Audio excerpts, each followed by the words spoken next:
A single leap from a 24th floor balcony in Shanghai brought a violent end to the tragic existence of Pauline Chan.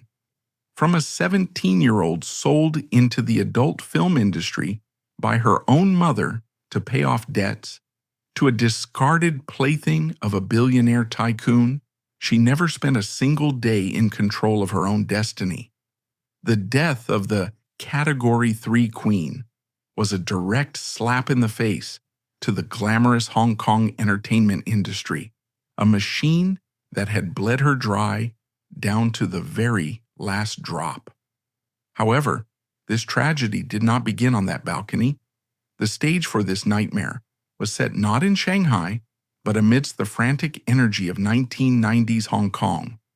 It was a city living on borrowed time. The British lease was running out. The 1997 handover to China was looming like a storm front, and the entire colony was gripped by a hedonistic nihilism. It was a fin de siècle atmosphere, where money flowed like water and morals were considered an obstacle to success. In this high-pressure cooker of capitalism, the film industry was king. Hong Kong was the Hollywood of the East, churning out movies at a breakneck pace. But beneath the glamour of Jackie Chan's action comedies and Wong Kar-wai's art house romances, there existed a darker, more visceral underbelly, the Category 3 film. Introduced in 1988, the Category 3 rating was theoretically just an age restriction. No one under 18 allowed.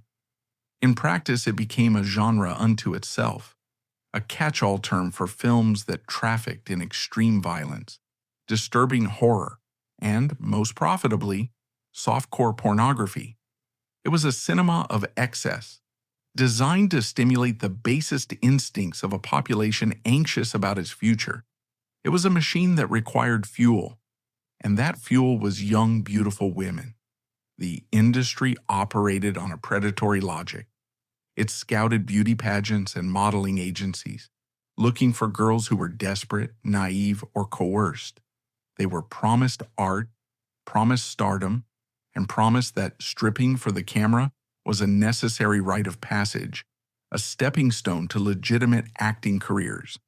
For most, it was a lie. Once a woman was branded a Category 3 actress, the stigma was indelible. She became a commodity, a piece of meat priced by the inch of skin exposed. Pauline Chan was the crowning jewel of this industry. She was the one they all wanted. She had a vulnerability that transcended the tawdry scripts she was forced to recite. She had a fire in her eyes that the cameras loved. But the public who consumed her films, who bought the magazines, who stared at the posters, did not see the weeping teenager behind the scenes. They did not see the dissociation, the trembling hands, the slow erosion of self-worth. They saw a fantasy, and when the fantasy began to crack, when the sex goddess began to scream in pain, they didn't look away in horror. They looked closer. They bought more papers. Her mental disintegration became a spectator sport, arguably more popular than her films ever were. As the Shanghai police concluded their initial survey of the suicide scene, a piece of paper was found. It was a handwritten note scrawled with the urgency of a mind racing against time. A suicide note is often expected to be a list of grievances, a final shout of anger at the world. But Pauline's note was different. It was terrifying in its lack of resentment toward the people who had actually harmed her. There was no condemnation of the industry that had exploited her body. There was no hatred for the mother who had signed her away. Instead, the note was a testament to the psychological cage she had been living in. It was addressed with heartbreaking tenderness to a man named Cheung, the billionaire playboy she called Godfather. "Pauline is going now," she wrote.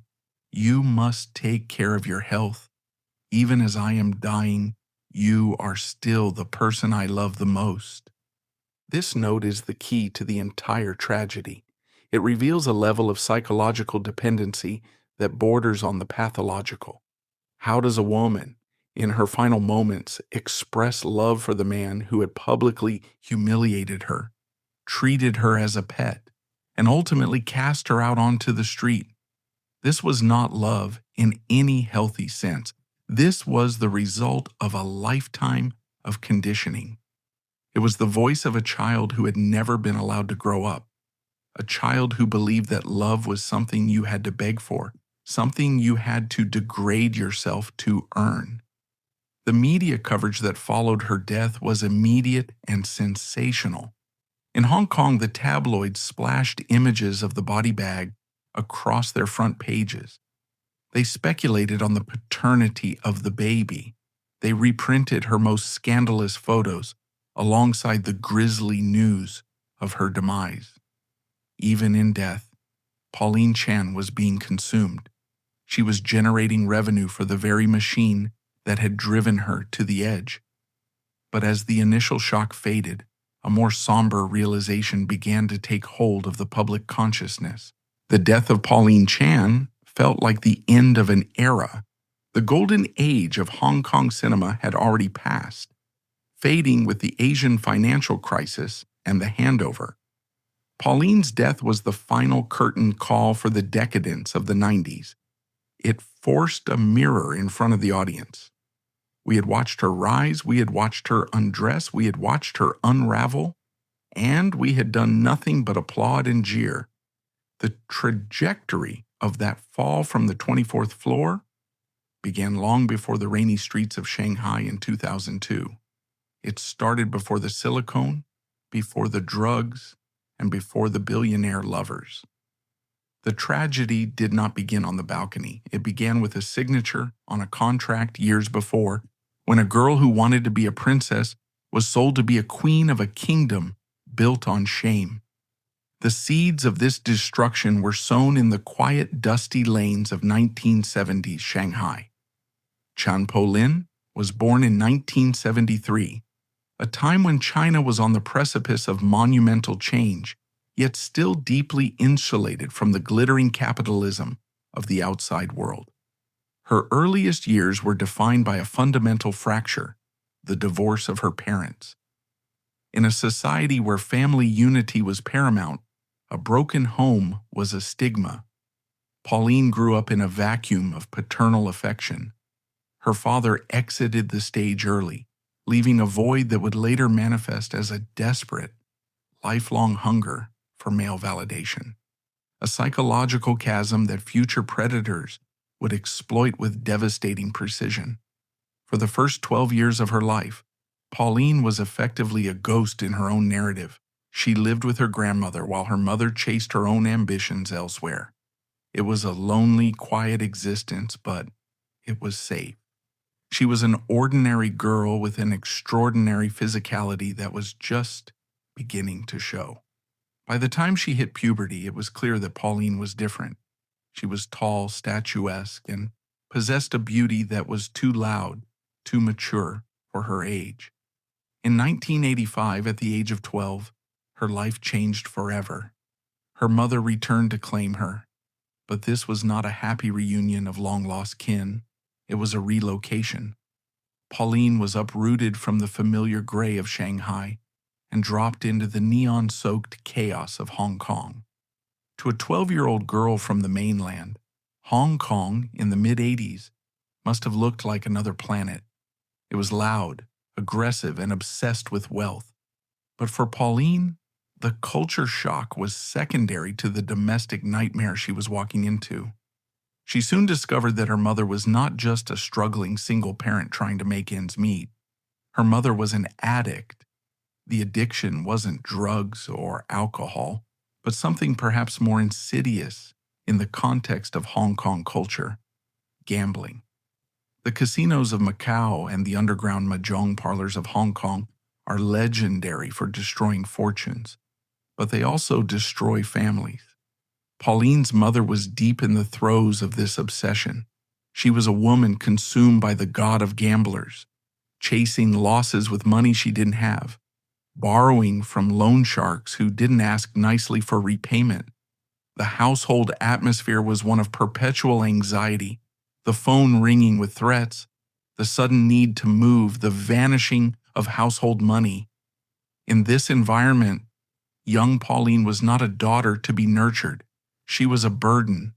But as she grew, that perspective shifted. By age 15, Pauline stood at 175 centimeters. She had the body of a woman and the face of an angel. To a mother drowning in debt, looking at her daughter was no longer like looking at a child. It was like looking at a winning lottery ticket that just hadn't been cashed yet. The commodification of Pauline Chan began in 1990. She was 17 years old. Sensing an opportunity to fast-track their way out of poverty, her mother pushed her into the spotlight. The venue was the Miss Asia pageant, a beauty contest run by ATV. Unlike the more prestigious and conservative Miss Hong Kong pageant, Miss Asia was known for being riskier, edgier, and more open to scandal. It was the perfect hunting ground for the sleazier side of the entertainment industry. Pauline walked onto that stage with the awkward grace of a teenager pretending to be an adult. She didn't win. She didn't even make the top 3.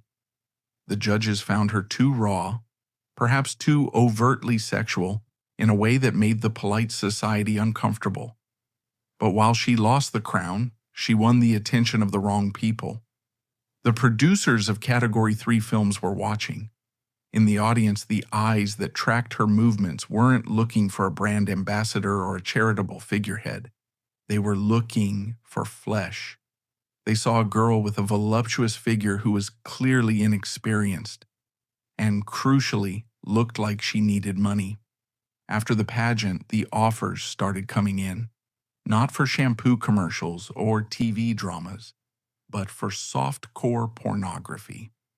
At first, Pauline resisted. She was 17. She had dreams of being a legitimate actress, a singer, a star. She wanted to be loved by the public, not ogled by them. But the situation at home was reaching a boiling point. Her mother's gambling debts had metastasized. The loan sharks were no longer just calling. They were knocking. The pressure in the small apartment was suffocating. Her mother looked at the contracts piling up, offers from production companies willing to pay astronomical sums for a girl willing to shed her clothes. She looked at the debt, and then she looked at her daughter. In most jurisdictions, a 17-year-old is a minor, protected by the state. But Hong Kong law in 1990 had a specific quirk regarding the age of majority. While you could consent to sex at 16, you could not legally sign a binding civil contract until you were 21. This legal technicality designed to protect young people became the weapon that destroyed Pauline. Because Pauline was under 21, she could not sign the film contracts herself. She needed a guardian. This is the moment the trap snapped shut. This is the devil's contract. It wasn't Pauline who sat down with the producers of Behind the Yellow Line. It was her mother. Her mother negotiated the fee. Her mother read the clauses detailing the nudity required. And her mother picked up the pen and signed Pauline's name, effectively selling her daughter's body to the studio in exchange for a pile of cash to settle her gambling tabs. It was a betrayal of Shakespearean proportions. The one person biologically programmed to protect Pauline had just served her up on a platter.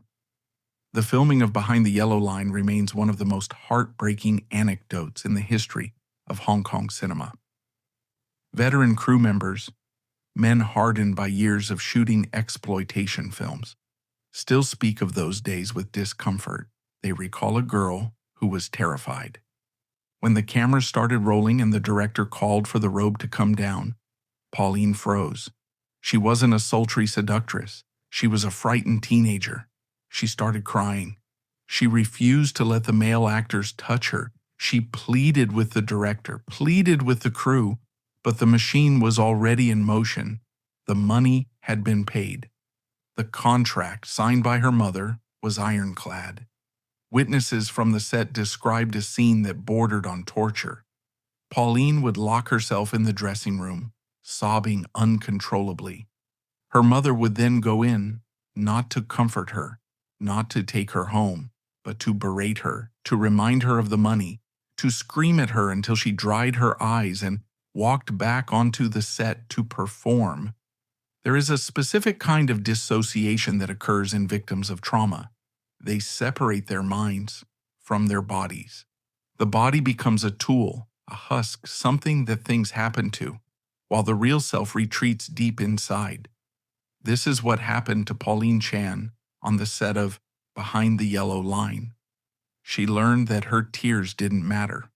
She learned that her no meant nothing. She learned that her body did not belong to her. It belonged to her mother, to the director, to the audience. The film was released in 1991. It was a hit. The box office numbers were staggering.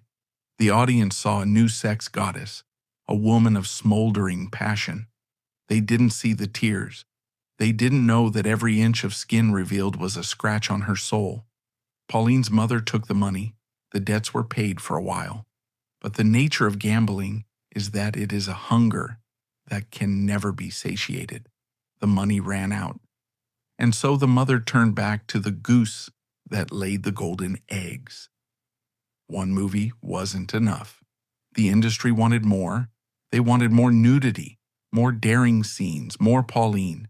And her mother, now realizing the earning potential of her daughter's shame, began to accept offers with a frenzied greed. By the time Pauline turned 18, she was already trapped in a cycle she couldn't break. She was famous, yes, but she was famous for being that girl. The stigma of Category 3 is sticky. It coats you like oil. Respectable directors looked at her and saw only a porn star. Respectable men looked at her and saw only a plaything. She was walking through the fire, hoping to reach the other side, but the bridge was burning behind her. She had been sold into a golden cage, and the person holding the key was the woman who had given birth to her. The year 1990 ended with Pauline Chan as a rising star, but the girl named Chan Pauline was already beginning to die. The trauma of those early sets, the feeling of being stripped bare against her will while her mother counted cash in the corner, planted the seeds of the mental instability that would eventually consume her. She began to realize a terrifying truth. In this world, she was alone, and if she wanted to survive the pain, she would need to find a way to numb it. The devil's contract had been signed. The terms were simple: her body for their money. Her soul was just collateral damage. By 1991, the transformation was complete. The frightened teenager who had wept in the dressing rooms of Behind the Yellow Line had been effectively silenced, replaced by a persona that would dominate the Hong Kong box office for the next half-decade. Pauline Chan was no longer just a girl. She was a brand. She was the queen of Category 3, a title that carried with it a perverse mixture of adoration and contempt. The early 90s in Hong Kong were the gold rush years for erotic cinema. It was an era of excess where the boundaries of censorship were pushed not for artistic merit, but for profit margins. And at the center of this storm was Pauline. She became the face and body of the industry's most lucrative franchises.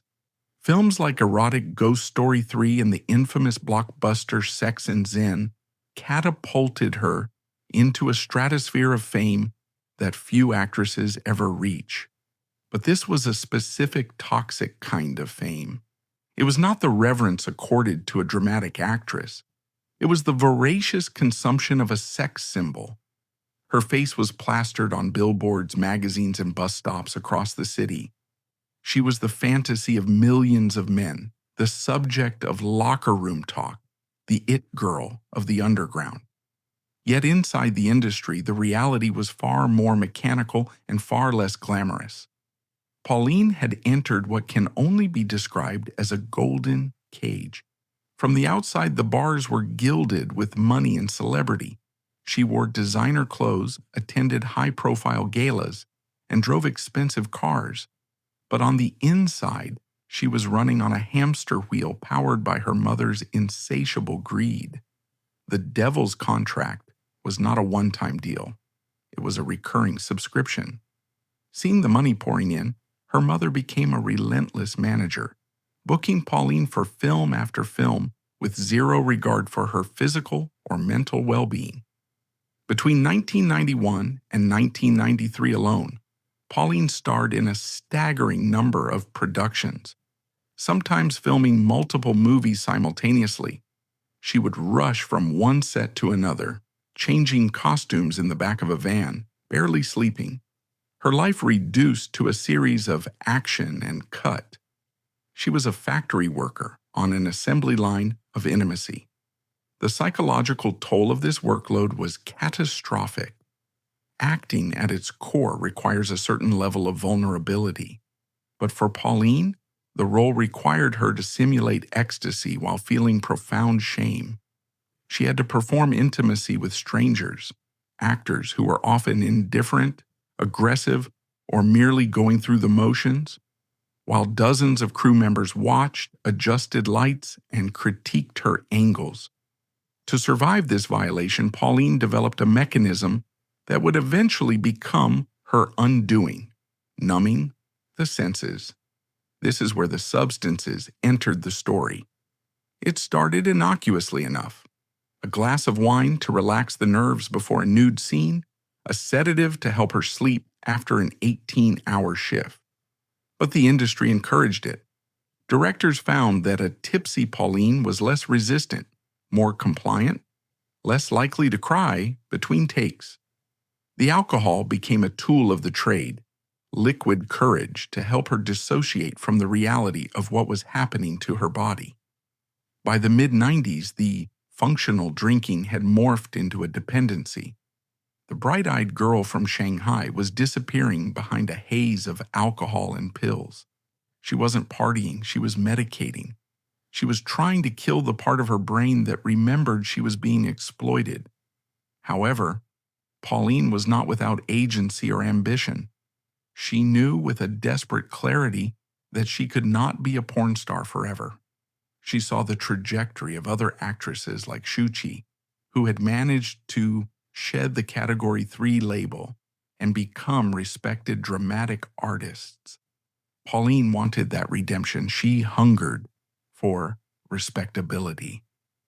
In 1993, she made a bold attempt to pivot. She looked towards Taiwan, a market that was slightly more conservative, but also more open to reinvention. She signed with a Taiwanese record label, determined to launch a career as a singer. She wanted to use her voice, not her body, to connect with the world. She threw herself into this new venture. She took vocal lessons. She promoted her album. She tried to dress modestly in interviews. She wanted to be seen as an idol, a pop star, a normal celebrity. But the public refused to let her change the channel. The tragedy of Pauline Chan's career is that she was too good at being what they forced her to be. The bad girl image was tattooed onto the public consciousness. When she walked onto a stage to sing, the audience didn't listen to the lyrics. They scanned her outfit for a slip. When she appeared on variety shows, the hosts made lewd jokes about her filmography, reducing her efforts to a punchline. Even when she landed a role in a legitimate film, Ho Xiaoxian's Dust of Angels, the critics could not look past her history. Her performance was overshadowed by her reputation. The industry gatekeepers had pigeonholed her. To them, she was a commodity with a specific use case. Why would they let her be a dramatic actress when she generated millions as a sex symbol? This rejection was a devastating blow to her psyche. It confirmed her worst fear, that she was permanently stained. The golden cage was locked, and the key had been thrown away by the very audience that claimed to love her. By 1995, the cracks in the porcelain were becoming visible. The grueling schedule, the substance abuse, and the crushing weight of failed redemption began to manifest in erratic behavior. On set, she became difficult. She would show up late, hungover, or emotionally volatile. The compliant doll was breaking. And where was her support system? Where was her mother? Her mother was busy counting the money. The dynamic between them had curdled into pure parasitism. Every time Pauline tried to slow down, to refuse a script, or to take a break, the specter of debt and familial obligation was raised. Her mother guilt-tripped her, manipulated her, reminding her of the sacrifices made to bring her to Hong Kong. Pauline was trapped in a guilt loop, believing that her sole purpose in life was to be the financial engine for her mother's gambling addiction. As 1996 approached, Pauline Chan was a woman on the brink. She was wealthy, famous, and undeniably beautiful. But she was also hollowed out. She had been stripped of her agency, her dignity, and her hope for a different future. The alcohol was no longer working to numb the pain. It was only amplifying the darkness. She needed a savior. She needed someone powerful enough to break the bars of the cage, someone rich enough to tell the industry to back off, someone strong enough to replace the father she never had. She began to look for a way out, not through her own career, which seemed doomed, but through a man. She was looking for a hero. Unfortunately, in the Shark Tank of Hong Kong's elite, heroes are in short supply. What she found instead was a billionaire with a god complex. The stage was set for the entrance of Cheung, and while Pauline thought she was finding a key to the cage, she was actually walking into a trap that would prove far more lethal than the film industry ever was. The era of the Queen of Category 3 was ending, and the era of the Mad Woman was about to begin. If the film industry was the fire that forged Pauline Chan's trauma, Cheung was the gasoline poured upon the flames. By 1993, Pauline was drifting. Her attempts to rebrand herself as a singer had stalled. Her reputation in Hong Kong was fixed in the amber of softcore pornography, and her internal void was growing wider by the day.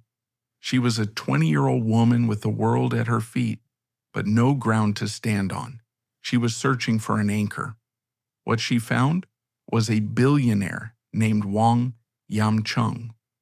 The man she called Daddy was a figure cut from the cloth of a darker, more feudal era. A Taiwanese tycoon with a background in technology and finance, he was obscenely wealthy, politically connected, and unapologetically hedonistic. But he was also famous for something else, his appearance. He was frequently listed in the tabloids as one of Taiwan's ugliest men, a descriptor he wore with a strange, arrogant pride. Wong surrounded himself with beauty. It was his currency, his hobby, and his obsession. He openly maintained a harem of dozens of girlfriends, goddaughters, and female companions, housing them in his lavish mansion, treating women like rare birds in a private aviary. When Pauline met Wong, the contrast was jarring. She was the epitome of youthful physical perfection. He was 53, heavy-set, and aging. But to Pauline, he didn't look like an old man. He looked like safety. For the first time in her life, a man offered her something other than a camera lens or a script. He offered her protection. He offered to pay her debts. He offered to silence the wolves at the door.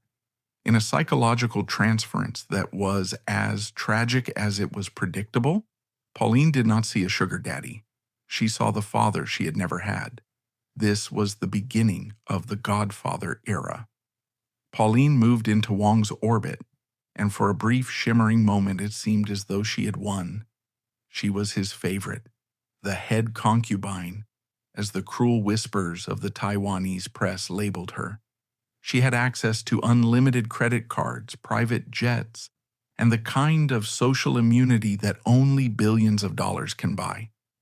But this luxury came with a terrible, invisible price tag.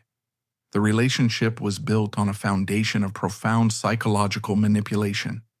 Wang Cheung was a master of control. He didn't just want Pauline's body. He wanted her adoration. He fed on her dependency. He encouraged her to view him as the center of her universe, the sun around which her fragile planet revolved. And Pauline, starved for affection and conditioned to please, fell into the role with devastating sincerity. She truly loved him. She believed that beneath the money in the harem there was a genuine connection.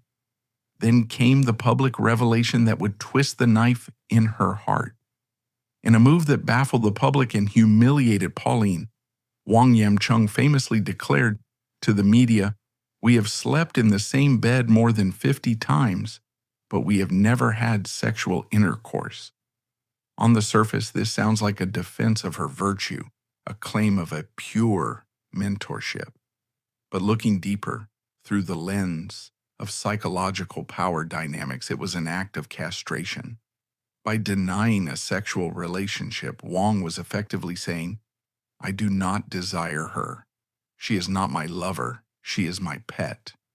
For a woman whose entire career and self-worth had been built on her sexual desirability, a woman who had been told by the world that her body was her only asset, this was the ultimate rejection. It reduced her to a decorative object, a vase on a shelf that the owner liked to look at but didn't deem worthy of using.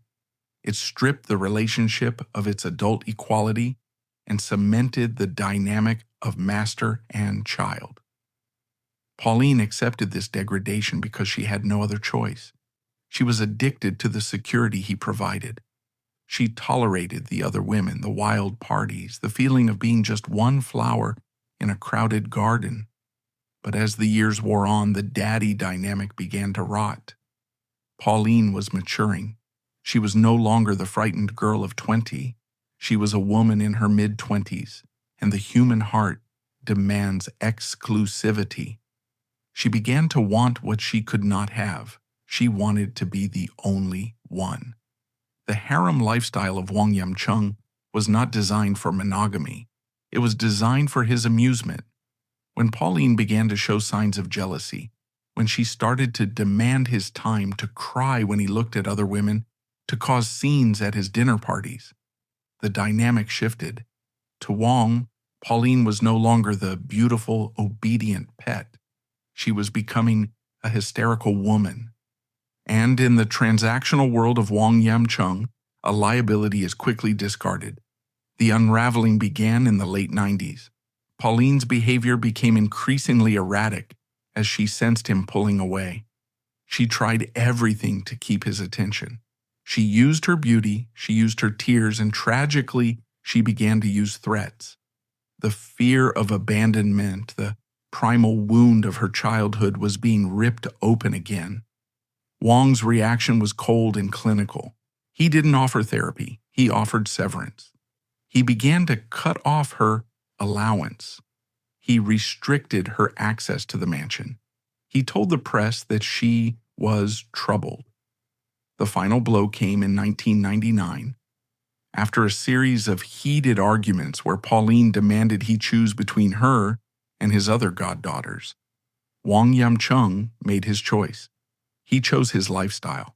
He formally broke ties with Pauline, evicting her from his life and his wallet. This was not just a breakup.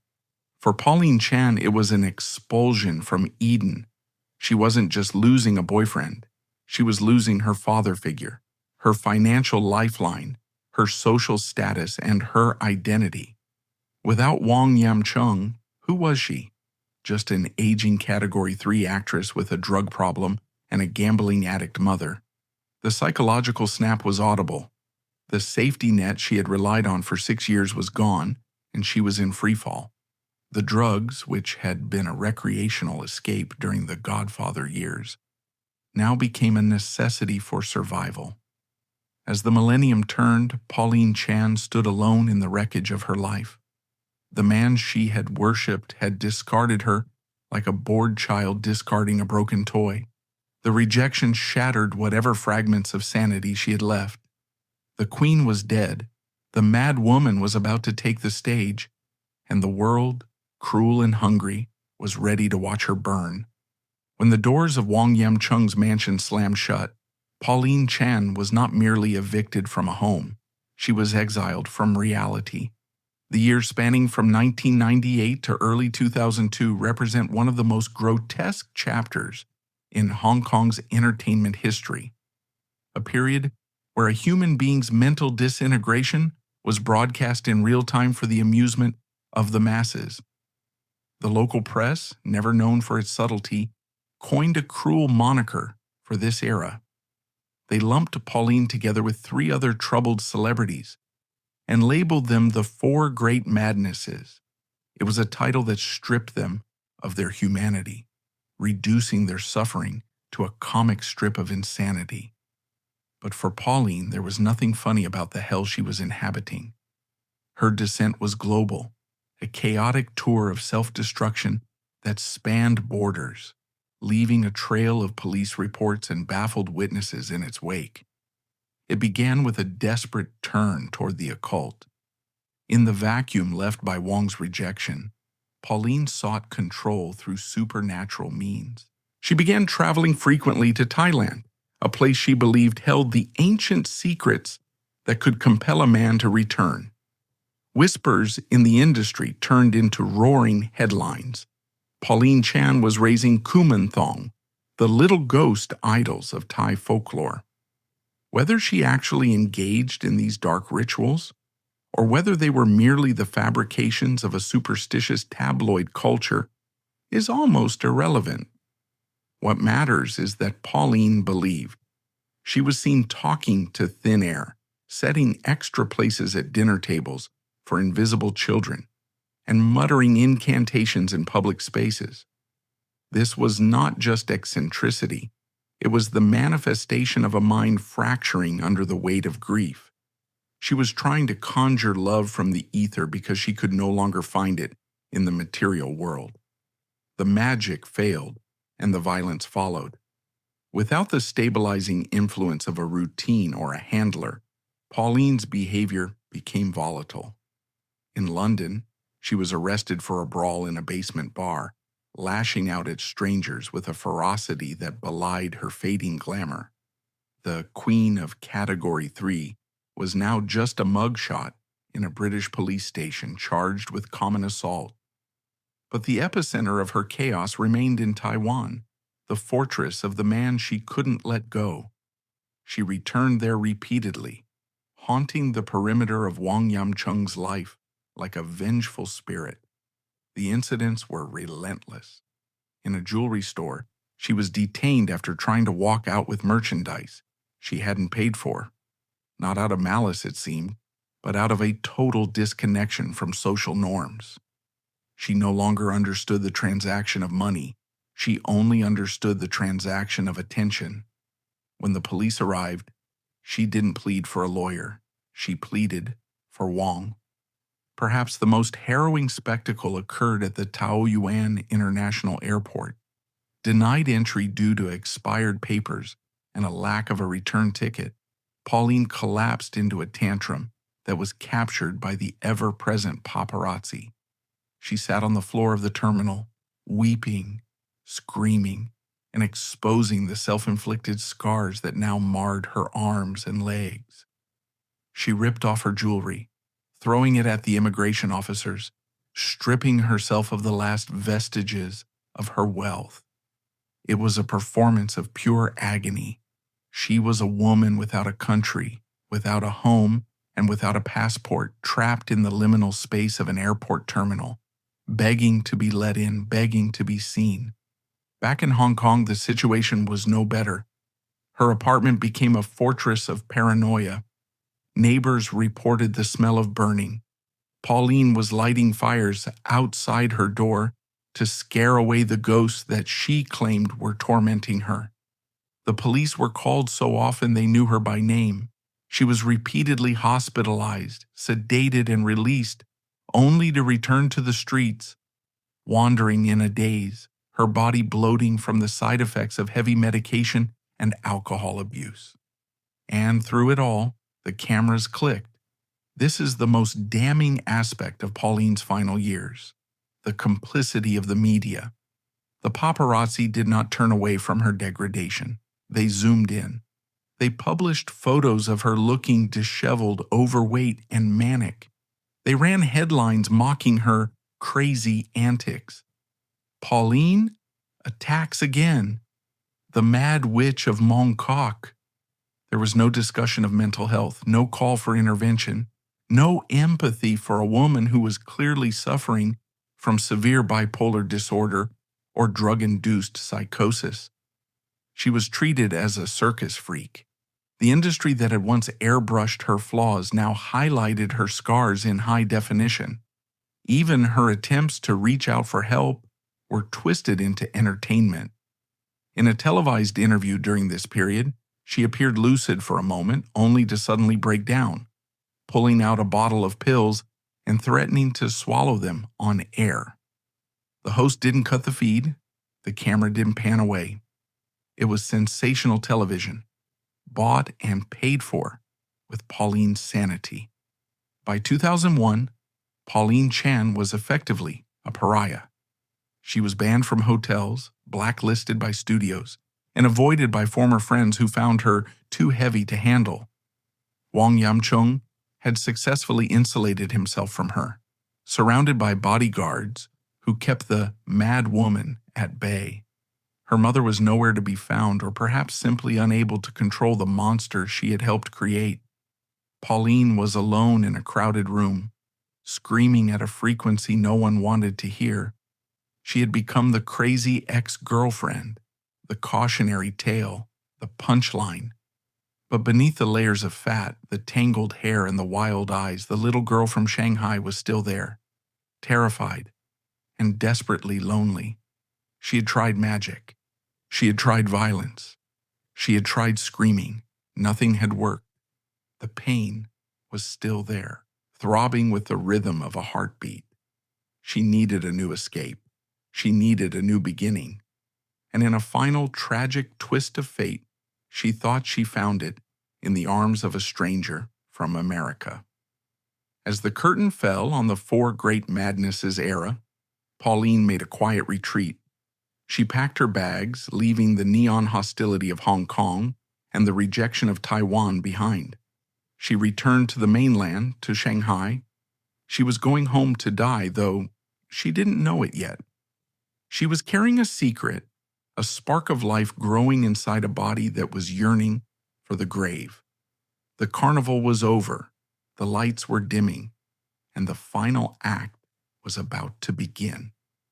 By late 2001, the chaotic noise of Pauline Chan's life had quieted into a suffocating silence.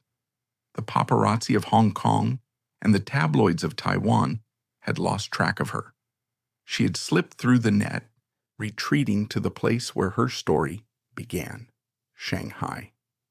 She was 28 years old, but her soul felt ancient.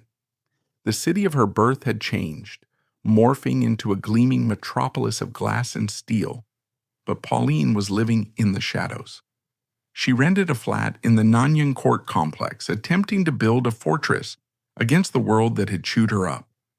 It was here, in this self-imposed exile, that a flicker of hope appeared. She met a man known as Lincoln, a Chinese-American DJ. He was young, detached from the toxic history of the Hong Kong film industry, and for a brief moment, he seemed like a fresh start. Their romance was a whirlwind, intense, physical, and rapid. Within months, Pauline discovered she was pregnant. For many women, this news is a celebration. For Pauline, it was a cataclysm. The timing could not have been worse. She was financially destitute, mentally fragile, and legally adrift. And the relationship with Lincoln? It disintegrated almost as quickly as it had begun. The pressure of Pauline's emotional needs, combined with the impending reality of fatherhood, was too much. They separated, leaving Pauline to face the most terrifying role of her life, motherhood, completely alone. As the pregnancy progressed, Pauline's isolation deepened. She was no longer the sex goddess or the mad woman. She was just a lonely, expectant mother, navigating the streets of Shanghai with a swelling belly and a shrinking bank account. Witnesses from this period describe a woman who was visibly haunted.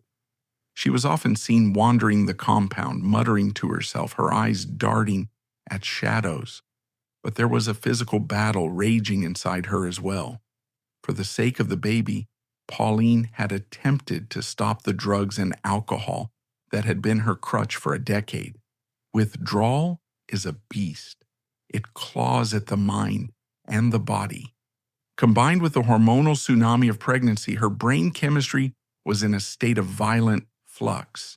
She was fighting a war on two fronts: the demons of her past and the biology of her present.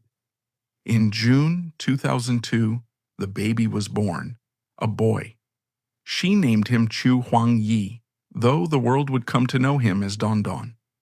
The birth should have been a turning point. A new life often brings a renewed will to live. But for Pauline, the arrival of Don Don seemed to trigger the final collapse. Medical experts analyzing her case in hindsight point to a severe, untreated case of postpartum depression, likely exacerbated by postpartum psychosis. The baby blues is a common phenomenon, but this was something darker.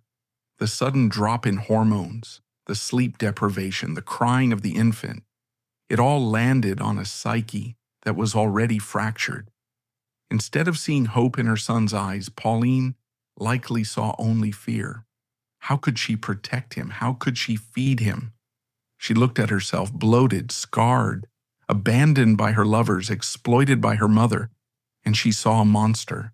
She convinced herself that the world was too cruel a place for her, and perhaps that her son would be better off without the burden of her existence. The last days of July 2002 were suffocatingly hot. Inside the apartment on the 24th floor, the air was thick with despair. A nanny had been hired to help with the baby, and she would later recount Pauline's erratic behavior: the pacing, the staring out the window, the phone calls that were never answered. On July 31st, Pauline made her decision. She did not act in a frenzy. The scene was disturbingly calm. She fed Don Don one last time. She settled him into his crib, and then she sat down to write.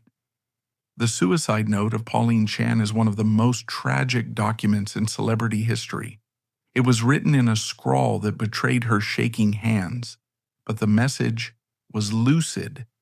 A suicide note is a person's final opportunity to set the record straight, to curse their enemies, or to explain their pain. But Pauline did none of these things. She did not mention the mother who had sold her into the sex industry at 17. She did not curse the directors who had exploited her body. She did not blame the media that had mocked her mental illness. Instead, the letter was a love letter to her captor. "Pauline is going now," she wrote. "The world is too heavy for me to carry." And then, the lines that stopped the heart. "To Wang, Yam, Cheung. You must take care of your health. Eat your medicine on time. Even as I am dying, you are still the person I love the most. I cannot be with you in this life, so I will wait for you in the next." It was the ultimate manifestation of the Stockholm Syndrome that had defined her adult life. To the very end, she was seeking the approval of the godfather who had discarded her. She died loving the man who had taught her that she was unlovable. She also left a few brief instructions regarding the baby, asking that someone, anyone, give him a chance at a life she never had. At 5:30 p.m., the sun was beginning its descent over Shanghai. Pauline Chan stood up from the desk. She walked past the crib where her son was sleeping. She opened the window to the balcony. There was no hesitation. No crowd gathered below to scream, "Don't jump!" It was a private, silent exit. She climbed the railing and let go. The fall took only seconds. When the police broke down the door minutes later, alerted by the sound of the impact below, they found the apartment eerily quiet. The television was off, The note was on the table, and from the bedroom, the soft, confused cry of Don Don began to rise, a sound of pure life piercing the atmosphere of death. Pauline Chan was gone. The victim of a 12-year murder by society had finally signed the closing credits. The industry had used her body until it was broken, and then watched with indifference as she threw away the pieces. But as the sheet was pulled over her body on the pavement below, a new question arose, one that terrified everyone who knew the story. What would happen to the boy? The son of the mad woman, the orphan of the suicide? Was he doomed to repeat the tragedy? Or could he be the one thing Pauline never was? Saved? The body of Pauline Chan was cremated in Shanghai, her ashes scattered far from the neon lights of Hong Kong that had both made and destroyed her.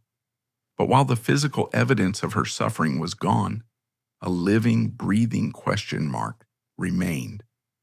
In the immediate aftermath of the suicide, the fate of one-month-old Don Don became a subject of grotesque public speculation. The media, true to form, turned the tragedy into a lottery, placing bets on the child's paternity. Was it the American DJ? Was it a secret lover? Or was it perhaps the billionaire Cheung? For a terrifying moment, it seemed that history might repeat itself.